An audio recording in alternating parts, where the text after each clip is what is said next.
네, 귀한 찬양 감사합니다. 우리 옆 사람 인사할 때 하나님 은혜가 가정에 가득 넘치길 바랍니다.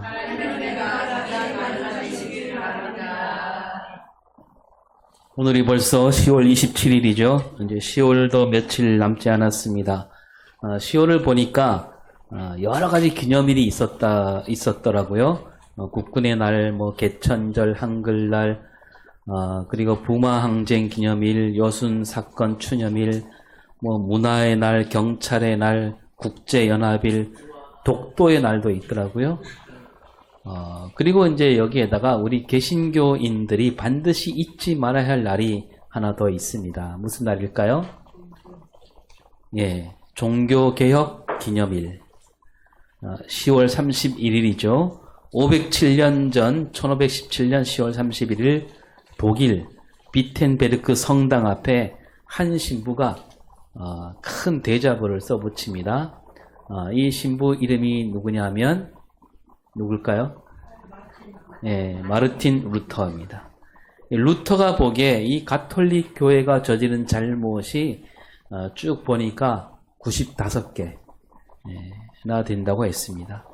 이 중세 가톨릭 교회는 로마 교회로 거슬러 올라가는데 이 로마는 예수님을 십자가에 못 박고 또 초대교회 교인들을 많이 괴롭혔지요. 그러다가 이제 395년에 로마가 기독교를 국교로 받아들이게 되고 이제 황제를 비롯한 모든 국민이 다 예수를 믿게 되었지요. 그것이 바로 중세 가톨릭 교회의 시작입니다.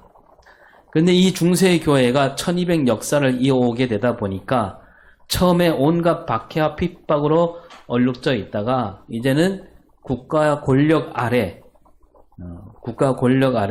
많은 권리를 누리게 되는 거죠. 권력이 들어가다 보니까 그 권리에 취해서 교회가 수렁으로 빠지게 됩니다.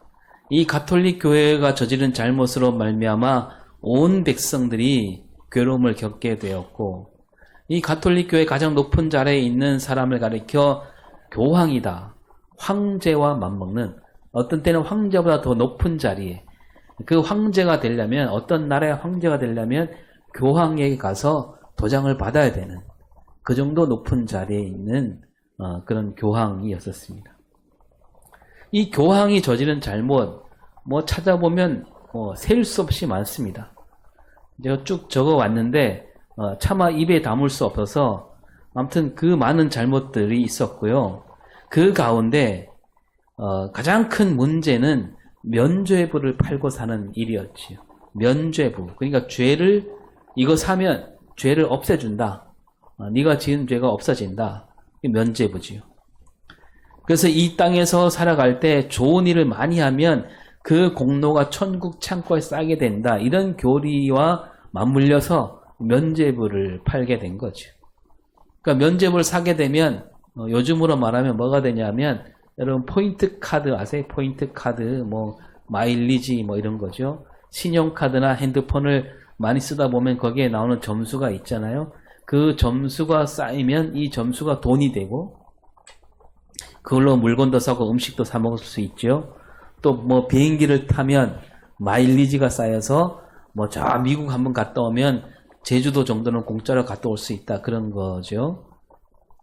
그런 것처럼 이 중세 가톨릭 교회가 면죄부를 팔아서 돈을 모았던 거죠. 그래서 이 천국에 쌓아놓은 것을 지금 이 땅에서 쓸 수 있다. 이렇게 말하면서 면죄부를 사게 되면 자기 죄도 없어지려니와 그 조상들 가운데 예수를 제대로 믿지 못하고 차마 천국에 가지 못했던 조상들, 그것도 없는 말이죠. 연옥이라는 곳에 있다가 면죄부를 사는 순간 그 면죄부를 살 때 돈을 그 통에 넣는 그 순간 조상들이 천국으로 올라간다는 거예요. 미신도 이런 미신이 없지요. 이 면죄부를 팔아서 이제 베드로 성당을 짓는 데 썼는데 이 성 베드로 성당이 120년 동안 걸쳐서 만든 성당이고 길이가 211m, 높이가 45m. 이런 이 중세 교회에는 썩을 들어 썩었던 거죠. 바로 이때 이 가톨릭 교회 신부였던 마르틴 루터가 이 교회의 여러 문제를 크게 써붙이고 그리고 그로 말미암아 개신교회가 생기게 된 겁니다. 개신교회만 생긴 것뿐만 아니라 가톨릭 교회도 그 뒤에 개혁을 일으켜서 새로운 교회가 되기도 했죠. 그래서 지금 우리가 속해 있는 교회들을 가리켜 개신교라고 하는데 그 말 안에는 우리가 종교개혁을 했고 새로운 기독교를 만들었다라고 해서 개신교입니다. 그래서 장로교, 감리교, 침례교, 성결교 이런 교단들이 그때 생겨난 거죠. 근데 이 루터를 비롯한 종교개혁자들은 가톨릭 교회에 맞서서 외친 게 있는데요. 5가지를 외쳤어요. 5가지. 이건 여러분이 꼭 마음에 잘 담아둬야 되는데 하나는 오직 성경, 오직 믿음, 세 번째 오직 은혜, 오직 하나님께 영광, 오직 그리스도. 5가지. 한번 해볼까요? 오직 성경, 오직 믿음, 오직 은혜, 오직 하나님께 영광, 오직 그리스도. 이 5가지를 외쳤습니다. 그런데 이제 맨 앞에 있는 오직 성경, 사실 이 오직 성경이라는 말 안에 다른 4가지도 다 들어있는 거죠. 성경 말씀만 제대로 잘 읽고 붙들면 그 안에 오직 믿음이 있고 오직 은혜가 있고 오직 하나님께 영광, 오직 그리스도가 있다라는 겁니다. 근데 이 16세기 당시 성경이 어떻게 돼 있었느냐? 이 성경은요, 그때 그 가톨릭 교회는 교황, 그 다음에 교회 전통, 그리고 교회 제도를 뒷받침하는 하나의 문서, 책이었던 거예요. 그러니까 교황이 성경 위에 있었어요. 교회가 성경 위에 있었습니다. 성경보다 교황이 하는 말이 먼저였어요. 교회 전통이 성경을 다스리고 있었어요. 그래서 교황이 하는 말은 절대로 틀리지 않는다. 그래서 교황 무오설, 이것이 교회 안에 자리 잡고 있었던 거죠. 그러니까 성경이 뭐냐? 교황이 틀리지 않았다는 증거 자료다 이거예요. 이 종교개혁은 바로 이렇게 뒤바뀐 자리를 바로 잡아서 성경을 으뜸으로 놓는, 성경을 제자리로 돌려놓자는 운동이었습니다. 그래서 루터가 한 일 가운데 가장 먼저 한 일이 바로 성경을 독일어로 바꾸는 일이었어요. 그때는 모든 성경이 다 라틴어로 되어 있었습니다. 라틴어. 성경도 많지 않았거니와 그리고 이 라틴어, 이 어려운 말, 라틴어를 아는 사람도 많지 않았습니다. 그러니까 성직자들과 몇몇 사람들만이 성경을 읽을 수가 있었지요. 그런데 이 루터가 쉬운 독일말로 성경을 만들어내고 많은 사람이 이제 성경을 집에서도 읽을 수 있게 된 거죠. 가톨릭 교회가 맡고 있던 이 성경 안에 있는 진리가 많은 사람에게 드러나게 된 겁니다. 지금 우리가 이 우리말로 성경을 읽을 수 있게 된 것도 종교개혁 덕분인 거예요. 종교개혁이 없었으면 지금 우리도 여러분 성경을 가지지 못하고 목사님만 아니면 노회장, 총회장만 라틴어 성경을 들고 있는 거죠. 그러니까 종교개혁이 없었다면 우리가 예수를 믿게 되는 것도 어려웠겠지만 또 믿었다 하더라도 성경은 읽을 수가 없었던. 그리고 루터는 성경 말씀 안에서 가톨릭 교회가 무슨 잘못을 저질렀는가 집어낼 수가 있었던 거죠. 그러니까 루터가 가장 많이 읽은 성경 가운데 하나가 로마서 말씀이었습니다. 자, 근데 이 루터보다 먼저 종교개혁을 외친 사람들이 있었고요. 얀 후스, 쯔빙글리 이런 사람들이 있었어요. 이런 사람들도 종교개혁을 외치다가 죽음을 맞이하고 말았습니다. 근데 그 앞에, 훨씬 앞에 이 종교개혁자들이 나오게 한 그 사람이 누구냐? 그 사람이 누구냐면 바로 로마서를 쓴 사도 바울이 되는 거죠. 이 사도 바울이 쓴 이 로마서 말씀, 이 중세 가톨릭 교회는 이 로마서 말씀과 전혀 다른 가르침으로 교회를 어지럽히고 잘못된 길로 간 겁니다. 따라서 이 로마서 말씀만 잘 읽어도요, 우리는 이 종교개혁 정신을 잃지 않을 수 있고 또 우리는 바른 신앙 위에 설 수 있다는 거예요. 종교개혁자들이 보니까 가톨릭 교회와 교황이 하는 일은 이 로마서에 있는 말씀과 달라도 너무도 달랐던 거예요. 그래서 이 로마서 말씀을 읽으면서 설교하면서 그들이 얼마나 큰 잘못이 있는가. 그러면서 우리 기독교 신앙은 이 성경 말씀 안에서 벗어나서는 안 된다라고 외치게 되는 겁니다. 그래서 로마서 1장 17절을 볼까요? 복음에는 하나님의 의가 나타나서 믿음으로 믿음에 이르게 하나니 기록된 바 오직 의는 믿음으로 말미암아 살리라 함과 같으니라. 예, 여기에 복음, 하나님의 의, 믿음, 의인 이렇게 말이 나오는데 이 한 절 말씀에서 가장 많은 나오는 말이 뭐예요? 믿음이죠, 믿음. 믿음으로 믿음에 이르게 하고 믿음으로 말미암아 살리라. 루터는 바로 이 말씀에 힘입어서 이 가톨릭 교회, 그 큰 교회에 맞서서 온갖 비리와 부조리를 몰아냈고요. 잘못된 교리를 짚어낼 수 있었다는 겁니다. 우리가 로마서 말씀을 여러 차례 살펴본 적이 있습니다. 새벽기도 시간에도 쭉 살펴보았고 또 주일날 2014년도로 기억하는데 한 주 한 주 로마서를 쭉 읽어나간 적도 있습니다. 오늘도 우리가 종교개혁을 맞이해서 이 로마서 말씀 안으로 잠깐 들어가 보겠는데요. 사도 바울은 왜 여기서 이렇게 믿음 그랬을까? 그리고 여기서 말씀하는 믿음이란 무슨 뜻을 담고 있는가? 자, 28절로 내려가 볼까요? 또 사람이 의롭다 하심을 얻는 것은 율법의 행위에 있지 않고 믿음으로 되는 줄을 우리가 인정하노라. 자, 사람이 의롭다 하심을 얻는 길이 뭐냐? 그걸 얘기하고 있지요. 그 의롭다 하심을 얻는 길이 뭐라고 그랬습니까? 믿음이다. 믿음. 근데 왜 이렇게 말하냐면 믿음이 아니라 다른 걸 얘기하는 사람이 있었다는 거죠. 뭐라고 얘기합니까? 율법의 행위로 의롭다 하심을 얻으려는 사람들이 있으니까 바울은 이렇게 외치고 있는 거죠. 그러니까 이 바울이 이 편지를 쓸 때만 하더라도 그 당시 우리 기독교 초대교회는 크지 않았습니다. 아주 작은 종교, 눈에 띄지 않습니다. 처음에 교회가 생겨났을 때는 로마가 나중에는 교회를 괴롭혔지만 처음에는요, 기독교는 거들떠보지도 않았습니다.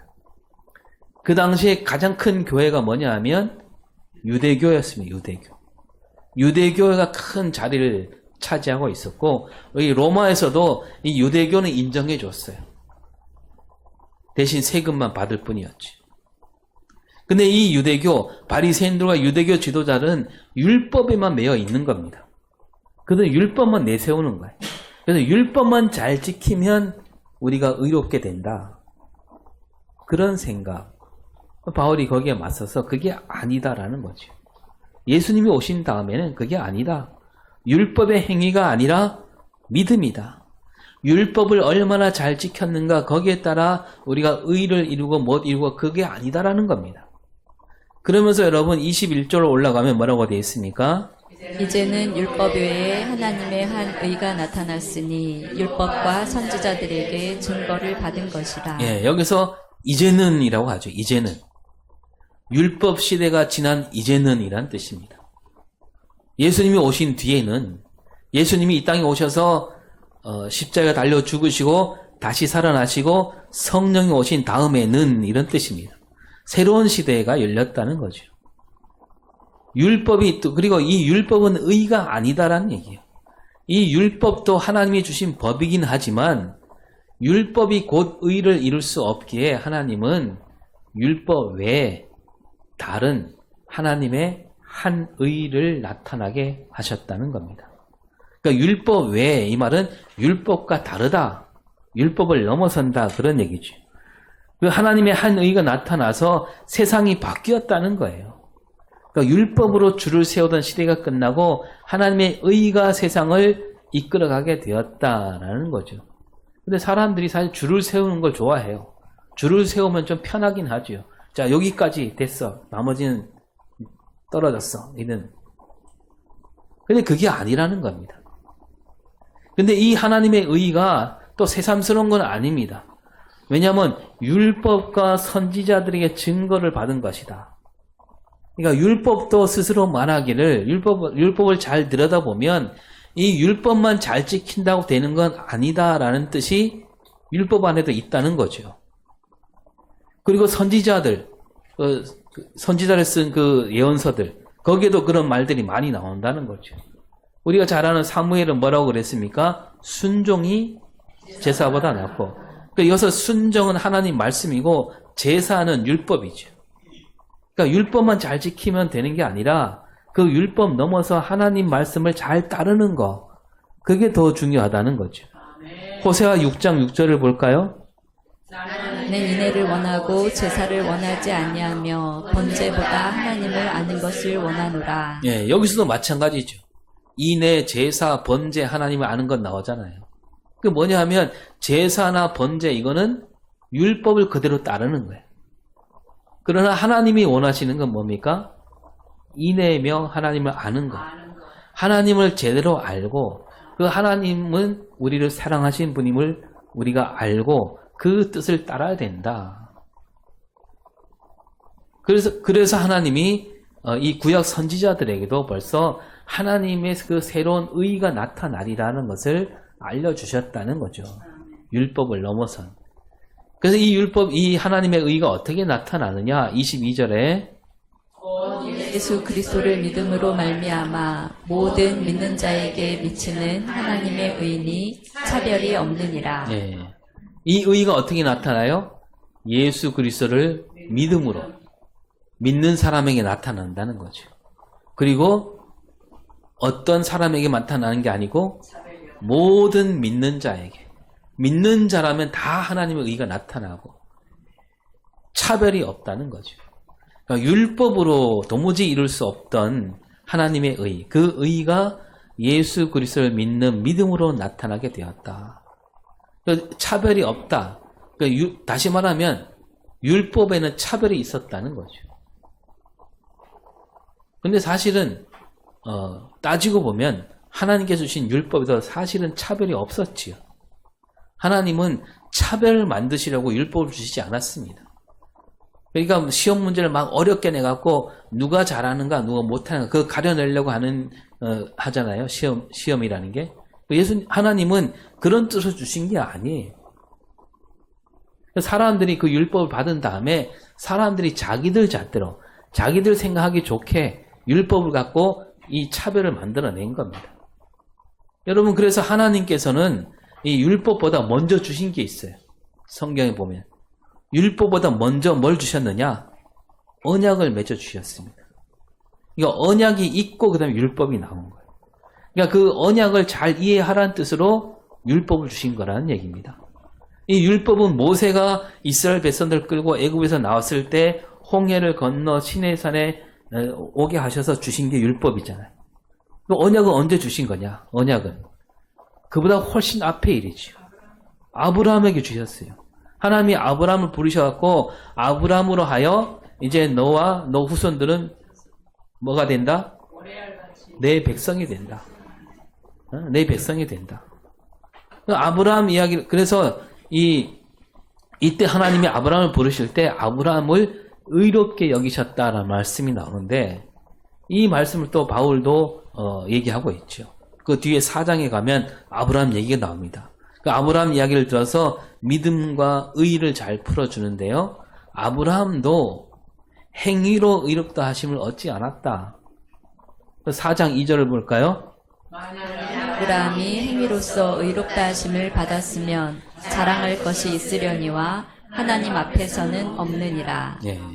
그러니까 아브라함이 의롭다 하심을 받았는데 어떤 일을 했기 때문에 의롭다함을 얻은 게 아니다 이런 거예요. 따라서 아무리 아브라함이라 하더라도 아브라함에게는 자랑할 것이 하나도 없다는 거예요. 이 아브라함으로 말미암아 이스라엘 민족 전체가 하나님 백성이 된 거죠. 그럼에도 아브라함에게는 자랑할 것이 없다는 겁니다. 아브라함이 의롭다 여김을 받았는데 그것은 아브라함이 믿었기 때문이다. 믿음이다. 4장 3절을 볼까요? 무엇을 말하느냐? 아브라함이 하나님을 믿음에 그것이 그에게 의로 여겨진 바 되었느니라. 예, 아브라함이 하나님을 믿었기에 의로움을 얻었다는 거예요. 근데 여러분, 아브라함이 뭐 내세울 만한 일을 한 것도 있지요. 나그네를 잘 맞이해 줬잖아요. 그리고 그 조카 롯을 정성껏 보살폈고 롯에게 다 양보하고 나중에 또 뭐예요? 이삭을 바치기도 했습니다. 하나밖에 없는. 그렇다 하더라도 성경에서는 아브라함이 이런 일을 했기에 하나님은 아브라함을 의롭게 여겼다. 그렇게 말씀하지 않는다는 겁니다. 하나님이 아브라함을 의롭게 여긴 것은 아브라함이 하나님을 믿었기에, 믿음으로. 그래서 창세기 15장 6절에 그 말씀이 나오죠. 시작. 아브라함이 여호와를 믿으니 여호와께서 이를 그의 의로 여기시고. 네, 아브라함이 여호와를 믿으니까 하나님이 그를 그 의로 여기셨다는 겁니다. 그래서 보면 믿음으로 의롭게 된다. 이 말은 뭐 나중에 새삼스럽게 나온 말이 아니었다는 거죠.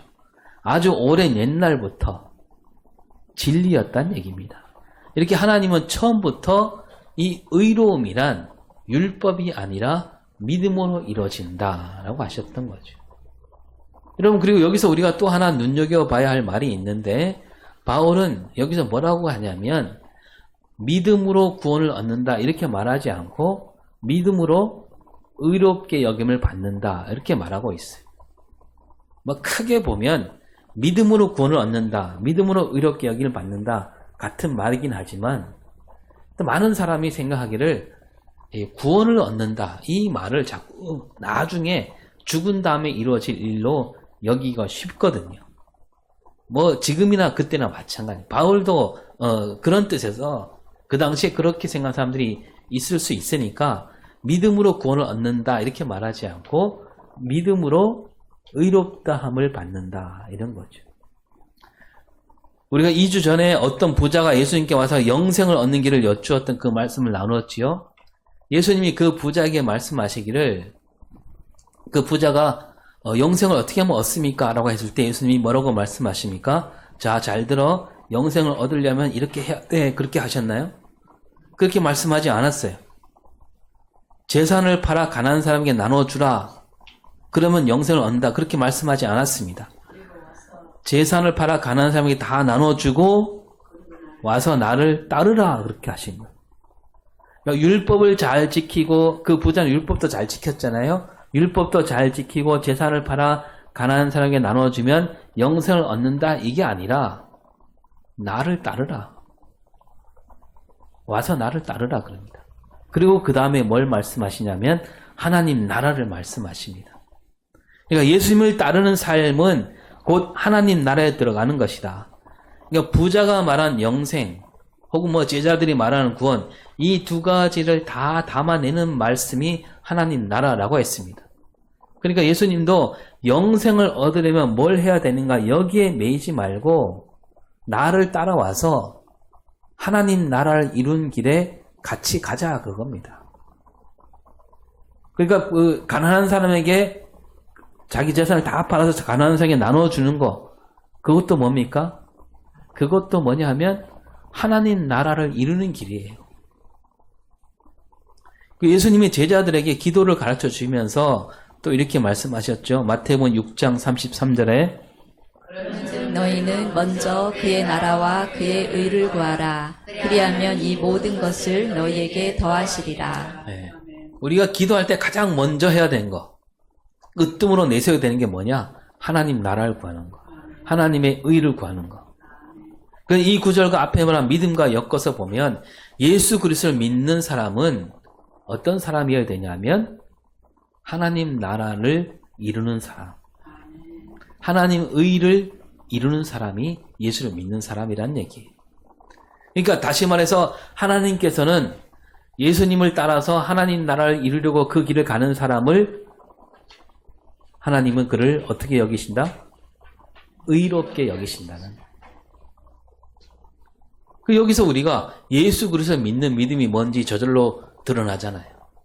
예수를 믿는다 이 말은 예수님이 가신 길로 간다는 얘기예요. 그럼 우리 앞에 길이 있어요. 근데 이 길이 딱 두 가지입니다. 하나는 예수님이 가신 길이고 하나는 세상 사람들이 가는 길. 두 갈래밖에 없습니다. 내가 예수를 믿는다 그러면 어느 길로 가야 되겠습니까? 예수님이 가신 길로 가야죠. 그러니까 예수를 믿는다는 말과 예수님 길로 간다는 말이 다른 말이 아니라는 겁니다. 그 예수님이 가신 길은 하나님 나라를 이루는 길이에요. 예수님이 이 땅에 오셔갖고 하신 일을 다 보면 뭐냐면 하나님 나라를 이루시는, 하나님 나라를 이루시려고, 하나님 나라를 보여주시려고 사랑하며 섬기며 자기 몸까지 내어주신 겁니다. 병을 고치는 일, 기적을 베푸시는 일 다 뭐냐면 하나님 나라를 보여주는 거예요. 그러니까 다시 말해서 예수를 믿는다, 예수님이 가신 길로 간다는 얘기고 하나님 나라를 이룬다는 얘기입니다. 그래서 믿음으로 의롭게 된다, 이 말은 예수님이 가신 길로 들어선 사람들, 하나님은 그들을 의롭게 여기신다. 하나님 나라를 이루려고 힘쓰며 애쓴 사람들, 하나님은 그들을 보시면서 의롭다라고 여겨주신다는 겁니다. 그러니까 하나님께서 모세와 이스라엘 백성들에게 율법을 주신 뜻도 여기에 있는 거 아니에요? 살인하지 말라, 간음하지 말라, 도둑질하지 말라, 거짓으로 증언하지 말라, 또 거슬러 올라가서 내 부모를 공경하라. 그런 율법을 주셨는데 이것만 잘 지키면 된다, 그게 아니라 이 율법에 담긴 뜻이 뭐예요? 내 이웃을 내 몸처럼 사랑하라, 그거잖아요. 이웃을 사랑하는데 어떻게 살인을 저지를 수 있겠습니까? 이웃을 사랑한다면 자기 것을 나눠주는 거죠. 그래서 예수님도 그 재산을 팔아서 나눠주고 와서 너 율법을 다 지켰다고 하는데 다 나눠주면 그때 비로소 그게 율법을 지킨 거다. 그리고 그 가난한 사람이 나눠주는 것이 앞에 말씀드린 대로 하나님 나라를 이루는 첫 발걸음이다, 이겁니다. 그 유대인들은요, 자기들이 율법을 지키고 있다라고 하면서 막 우쭐거립니다. 그 바울이 말합니다. 율법 아래에 있는 너희들이나 율법 없이 살았던 사람들이나 하나님 보시기엔 다 똑같은 죄인이다, 이겁니다. 23절을 볼까요? 모든 사람이 죄를 범하였음에 하나님의 영광에 이르지 못하더니. 네, 어떤 사람이 죄를 지었다가 아니고 모든 사람이 죄를 지었습니다. 유대인이나 헬라인이나 할 것 없이 모두가 죄를 지었다. 따라서 그 죄인으로서는 하나님 영광에 이를 수 없다. 하나님께 나아가려면 뭐가 없어야 됩니까? 죄가 없어야 되는 거예요. 그러니 아무도 하나님의 영광을 맛볼 수가 없는 거죠. 그런 뜻에서 모두가 똑같은 자리에 있는 겁니다. 그 죄인으로 살 수밖에 없는 이 사람들에게 하나님이 예수 그리스도를 보내주시는 거죠. 24절을 읽습니다. 그리스도 예수 안에 있는 성령으로 말미암아 하나님의 은혜로 값없이 의롭다 하심을 얻은 자 되었느니라. 네. 그러니까 처음에 모두가 죄인인데 하나님이 의롭다 하심을 얻게 해주셨다. 어떻게 의롭다 하심을 얻게 되는가? 바로 그리스도 예수 안에 있는 속량. 속량이 뭡니까? 속량. 죄를 대신 갚아주셨다는 거죠. 예수님이 십자가에 달리심으로 죄를 다 갚아주신 거예요. 그래서 이제 모두가 죄인이었지만 이제는 하나님께서 의롭다 하심을 얻게 해주신 거예요. 그러니까 이게 뭡니까? 은혜죠, 은혜. 내가 한 게 아니잖아요. 하나님께서 은혜를 베푸셔서 의롭다 하심을 얻었다. 아무 값을 치르지 않고 값없이 의로움을 얻은 거예요. 무언가 잘했기 때문에 의롭다 하심을 얻은 게 아닙니다. 아무런 한 일이 없는데 그냥 거저 주신 거죠. 하나님 앞에 서면 모든 사람이 죄인이고 죄인이라서 하나님 앞에 갈 수 없는데 하나님은 그 죄인들 그냥 내버려 두지 않으시고 그 죄인들을 품으시려고 그 죄인을 의롭게 만드실 계획을 세워주신 겁니다. 그 계획이 바로 예수님을 보내신 거고 예수님이 그 길을 열어주신 거죠. 그래서 이제 이 구약 율법에서 빗대어 말하면 율법에 따르면 하나님 앞에 나아갈 때 제물을 드려야 되잖아요. 절기 때마다. 근데 이제는 그러지 않아도 된다. 말하자면 예수님이 몸소 제물이 되어주셨다. 그런 말을 25절에 하죠. 25절 보겠습니다. 이 예수를 하나님이 그의 피로써 믿음으로 말미암는 화목제물로 세우셨으니 이는 하나님께서 길이 참으시는 중에 전에 지은 죄를 방과하심으로 자기의 의로우심을 나타내려 하심이니. 네. 하나님께서 예수님으로 피를 흘리게 하셨다는 거예요. 옛날에는 제물, 짐승의 피를 흘리게 했잖아요. 예수님이 피를 흘리셔서 예수님을 제물로 삼으셨는데 이 제물을 가리켜 화목 제물이다. 하나님과 인간 사이를 화목하게 하는 그런 제물로 삼아주셨고, 그래서 하나님은 그 죄인들을 품어 안을 수 있게 되었다는 겁니다. 그리고 26절에 뭐라고 합니까? 이때 자기의 의로우심을 나타내사 자기도 의로우시며 또한 예수 믿는 자를 의롭다 하려 하시니라. 예. 처음에 의로우신 하나님은 죄인을 품을 수 없잖아요. 의로움과 죄는 같이 갈 수 없잖아요. 하지만 하나님께서 그 죄를 가려주시고 그 죄인들을 의롭다 얘기해 주셨습니다. 따라서 하나님도 의롭고 그 죄인도 의롭게 된 거죠. 그러면 둘이 하나가 되는 거예요. 그러니까 하나님과 인간 사이에 가로막는 걸림돌이 없어진 겁니다. 그리고 27절에 뭐라고 합니까? 즉 자랑할 때가 어디냐 있을 수가 없느니라. 무슨 법으로냐 행위로냐 아니라 오직 믿음의 법으로니라. 예. 그러니까 우리가 자랑할 이게 의롭다함을 받았는데 자랑거리가 될 수 없다는 거죠. 그러니까 의로운 일을 많이 했기 때문에 은이 된 건 아니다. 그거잖아요. 근데 유대인들은 어떻게 생각했어요? 율법을 잘 알고 율법을 잘 지키면 의로운 사람이 된다. 그러니까 율법을 잘 아는 사람들은 막 자랑하는 거죠. 막 으스대면서 길거리에 나가서 내가 이렇게 기도하며 산다. 그리고 나는 의인이고 너희들은 죄인이다. 그거 아닙니까? 그런데 하나님이 의롭다 여겨주시는 것은 뭘 잘해서가 아니라 하나님께서 은혜를 베푸셔서 의롭게 되었다는 거예요. 예수 그리스도를 믿는 믿음으로 의인이 되었기에 자랑할 것이 못 된다 라고 하면서 28절을 다시 봅니다. 그러므로 사람이 의롭다 하심을 얻는 것은 율법의 행위에 있지 않고 믿음으로 되는 줄을 우리가 인정하노라. 네. 다시 한번 말씀하시는 거죠. 율법의 행위가 아니라 행위가 아니다. 믿음이다. 그리고 은혜다라는 겁니다. 그래서 이 의롭다 하심을 얻는다는 말을 이렇게 말할 수 있습니다. 하나님 나라를 이룰 수 있는 일꾼으로 여겨주신다는 거예요.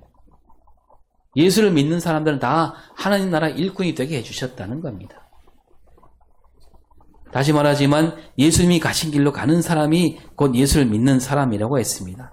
예수님이 가신 길은 하나님 나라를 이루는 길이니까 예수를 믿는 사람은 곧 하나님 나라를 이루는 사람이다. 누구나 하나님 나라 일꾼이 될 수 있도록 예수님이 그 길을 열어주신 겁니다. 아브라함도 하나님을 믿었기에 그냥 떠났잖아요. 믿는다는 게 그거 아니에요? 하나님을 믿으니까 믿고 떠나는 거예요. 그 믿음을 보시고 아브라함을 의롭다라고 하셨고, 율법주의가 가득한 그 세상에서 바울이 믿음을 외치면서 새로운 시대를 열어준 겁니다. 율법으로 줄 세우고 율법으로 자격을 따지는 이들에게 믿음을 외치면서 하나님 나라 복음을 널리 알린 겁니다. 또 온갖 비리와 부조리 잘못된 교리에 갇혀있는 가톨릭 교회, 그 가톨릭 교회 앞에서 종교개혁자들도 뭘 외쳤어요? 믿음을 외치면서 우리는 하나님으로부터 의롭게 여김을 받았다. 따라서 지금 우리가 할 일은 뭐냐? 이 땅에서 하나님 나라를 이루어갈 수 있는 일꾼이 되었다는 겁니다. 오늘 우리가 말씀을 받들어서 믿음 하는데, 여러분 예수를 믿는다 이 말은 여러 차례 말씀드렸지만 무슨 뜻입니까? 예수를 믿는다는 말은 예수님께 내 삶을 맡긴다는 얘기예요. 예수님이 가신 길, 그 길을 믿고 내가 가겠다는 겁니다. 그러면 하나님이 그를 의롭게 여겨주시는 거예요. 내가 잘해서가 아니라. 그래서 예수님이 가신 길, 그 십자가 길로 우리 삶을 기꺼이 내던지는 그런 삶을 살아가면서 하나님 나라를 이루도록 힘쓰고 애쓰는 그런 삶을 살아갈 때 하나님은 내가 너를 의롭다라고 말씀해 주신다는 겁니다. 이러한 믿음으로 우리가 오늘도 세상을 바꿔가는 믿음의 일꾼들이 다 될 수 있기를 바라겠습니다. 기도하겠습니다. 하나님, 우리도 저 종교개혁자들처럼 바울처럼 믿음으로 세상을 바꾸는 삶을 살도록 이끌어 주시옵소서. 이 땅에 주님께서 이루시고자 하는 그 하나님 나라를 이루는 일꾼으로서 부끄럽지 않은 우리 삶이